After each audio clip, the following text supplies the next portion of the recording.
welcome back to my channel. This particular video is going to be dedicated to AfroTech 2025. So if anybody's ever been or not been, please let me know down in the comments, but I'm just going to take a few minutes to kind of go through my experience as a first timer and like what I would recommend for anyone who has not attended the conference yet but are thinking about it. So first thing, a little background on how I got there.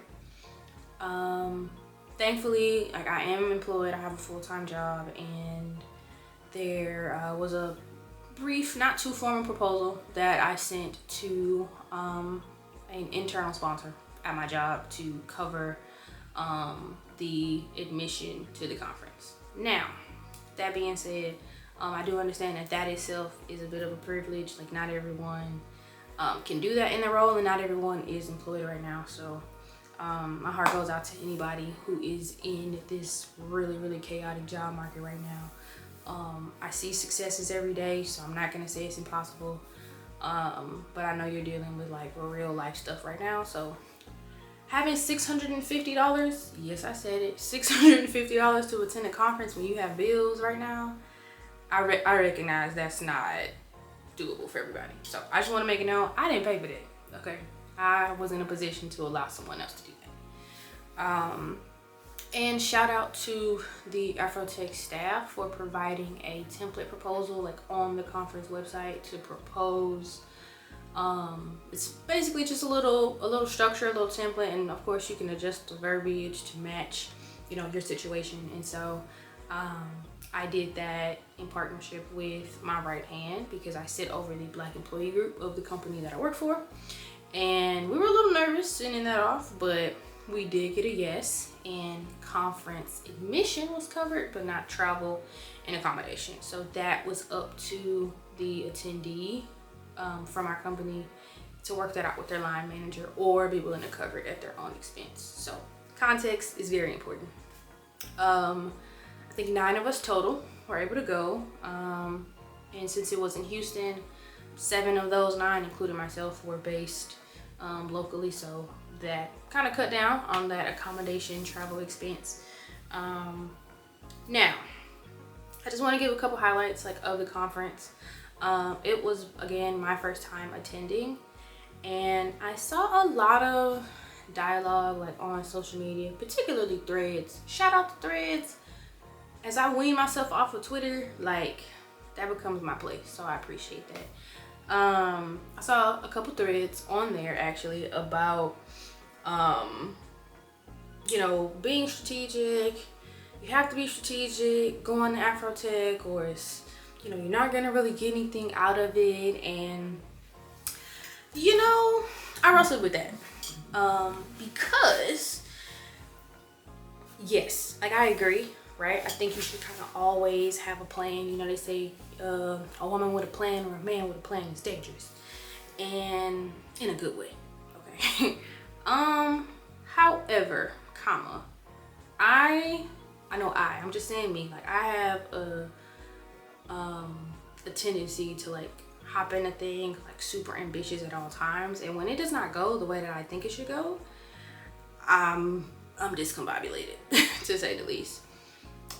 It's rare that I actually like experience something for the first time with just that as the expectation. Like, in my mind, if nothing great comes out of it, if I don't get like my dream job going to a conference, like, I did something wrong. And I'm not gonna say that's wrong for anybody else except me. Like, I've gotten myself into trouble quite a few times. Like, I mean, like, emotionally, mentally, like, if that is not the end result, right? So for my very first attendance at AfroTech, I was like, you know, it's been years since I've gone to a professional conference that was not associated like with my employment.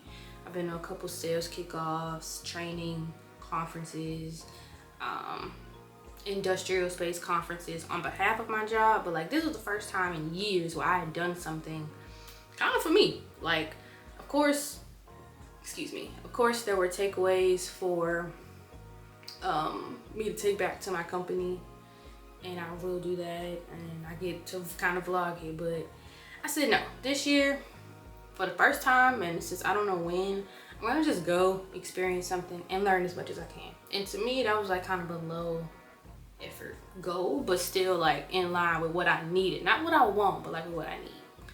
So that was my goal. And so with that, like, I attended a lot of fireside chats and technical sessions. And that's one thing I will say as a positive for AfroTech. Like, that might be the first conference I could think of. And I think I only have SWE, the Society of Women Engineers, and NSBE, National Society of Black Engineers, to kind of compare to. But this might be like the first conference I've been to where I was genuinely interested in like 80% of the talks. And so some of my favorite ones, which helped me with that goal of just kind of soaking things in, was a fireside chat with Jadena. Like, now I hadn't heard from Jadena since like Classic Man and Trampoline.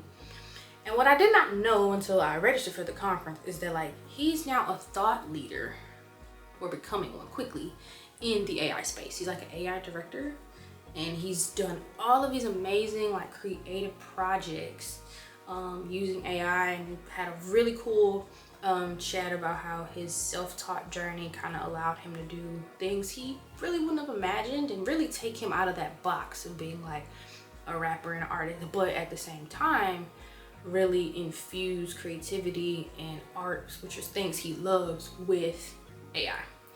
And so it kind of tempers some things. Like, there's an AI artist right now who's on the charts, and I was kind of like, right, seeing that in the conference. But actually going to the session, huge congratulations to him. And I really appreciated the fact that he was really passionate that our voices, like Black people, people of color, anybody other than like a certain majority and a certain like look and background, have an influence and have experience with these types of tools. Now, as an artist himself, he's not a fan of the fluff, which neither am I. I've heard some AI generated music that was poochies. Like you really used like power and God knows what else, like, to make that, like, that's trash, bro. Like, at least come out with some heat. But anyway, so shout out to him on that. AI, probably obvious to you, was a huge theme of the conference, and about like 60 to 70% of the sessions on the schedule, which I was okay with, because outside of using Copilot and ChatGPT, like, I don't just scour the internet for all things related to AI for several reasons, but partially I don't have that much time in a day. Neither do really any of us. But I walked out of the conference willing to like invest more time in that. And so one of the reasons I also say that is because I got to see the legendary, incredible Stacey Abrams also give a talk around AI through the lens of healthcare. And she hit some really good points around, again, capturing all voices and perspectives in these AI models and investments through the lens of like getting procedures and examinations and other like medical needs covered. Because I'm not sure if you're aware, I think majority, if not all, of the insurance providers, at least here in the US, are investing more and more in AI to say yay or nay on claims and requests being made by insurance policyholders. The problem with that is, right, if you exclude a certain amount of people or a certain demographic that is genetically predisposed to certain cancers, diseases, and other medical challenges, but they try to get a claim and an AI model says no, even though it's something that they need, you can kind of see where I'm going with that, right? Like, so many people can be sick, or even worse, just because their background, their data, so to speak, wasn't included. And if this is something that, you know, AI tech giants want us to really take heed on and like use, but not include us in it, like, the math isn't math, right? So another takeaway from Stacey Abrams was to learn as much as we can to also start bringing our voices to the table for these things. Now, how did you do that, right? Because of course we can say whatever we say, but if people in certain places of influence and power and have the ability to execute or not execute feedback based on, you know, what's been shared, that's a different story. So that brings me to another highlight of the conference, which was the technical sessions, because talking about AI is great, but actually being able to see how it's used is a different thing. So one thing that was a common thread in all of the AI related sessions, technical and non-technical, were the ethics piece of all of it. And I know that I've wrestled with that since AI really kind of came onto the scene, or was this 3 years ago at this point? Because I couldn't wrap my head around something like this possibly being ethical. You're just asking me to use this thing that goes to grab data from anywhere. Like, some of this is people's life's work that's on the internet. And even worse, like we've seen the kind of content, you know, fake videos being made of like huge celebrities, and the type of damage and like emotional consequences that come from that. So hearing things like a model card be introduced as a way to address AI ethics was really cool. What's a model card, Brittany? I'm glad you asked. Think about how if you have like a bag of chips or some juice and you look on the back and you see a nutritional label. Well, a model card, and I believe this is being led through NVIDIA, so shout out to them in that very informative session. A model card is a nutritional label, but for an AI model. It tells you more information around the type of data set was used, how reliable it is, and other information to help you decide whatever project you're working on or output that you want. Is this actually beneficial? Is this model going to cause more harm or more good for my data? And that itself, I think, like makes a huge difference to me, and it's something that NVIDIA like insists is going to be a best practice, like from all of the other tech giants, Microsoft, Amazon, Google, etc. Because one of the biggest concerns I think about the scalability and like the long-term effects of it is everything that we're putting into this model kind of becomes an evolved thing. So like at the end of the day, is this actually going to be useful for that insurance example I just gave you, or is this garbage and, you know, can actually cause more harm than good? So model cards is something that I think I want to continue to learn more about, but it put me at ease when I think about like the long-term consequences and positives to using AI for making such decisions, as well as like people trying to do things with it, learn how to code, write things. If you're pulling from nonsense, there's a saying that I learned from like data analytic classes and on my job is garbage in, garbage out. So the model card is just designed to help you read through the garbage ahead of time, basically. Other cool sessions were a AWS sponsored session on how to get your AI practitioner certification. Now, if you're in tech at all, you know how cool, or even not in tech and you need to transition, you know how cool and useful certifications are. So I thought it would be nice to kind of pop in there and see, and I tested pretty well on some trivia, you know. So I might actually get my certification later on, but it was really useful to explain like more of what goes into the technology. Like, we have it so easy just being able to pull up ChatGPT and like type stuff in, but really seeing like more on the back end, at least from what Amazon is doing in this space, it makes a lot of sense on like why companies and processes like use this so much. So again, very, very, very good way to like get started learning. And I'm going to link, there's an exam guide that kind of tells you about what you need to know to get the AI practitioner certification. You can find it on Google, but I'm just going to link it for you here in the description if you're curious. And you know, it's always good to keep your skills fresh and learn something new, especially if you are considering transitioning from, you know, team to team, or maybe you're not in tech but you want to get into it eventually. And the last technical session I wanted to highlight was around product design through the lens of accessibility. I think product design, especially if we're talking like a banking app, for example, is very easy to kind of take for granted. You know, where buttons are placed, the colors of things, how things are labeled, being able to put your thumbprint in to log in. But you know, having accessibility be at the forefront of how things are designed can kind of really like ramp up the way that products are built and improved. And it's one of those things where you don't really think about it because you don't have to kind of navigate around that, right? If you have less challenges than someone else, so to speak. But at the end of the day, like, doing something for one tends to benefit the majority. Prime example, right? I got cooked by a certain crowd for this example, but I'm bringing it up again because they won't be here. And if you are, turn off the video. For example, ramps on a sidewalk, right? Disability activists push for that to make it easier to get around college campus at the time.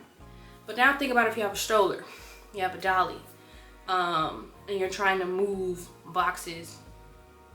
Do you want to go back to not having like an easy ramp, or like would you prefer to like pick things up and put it on a curb?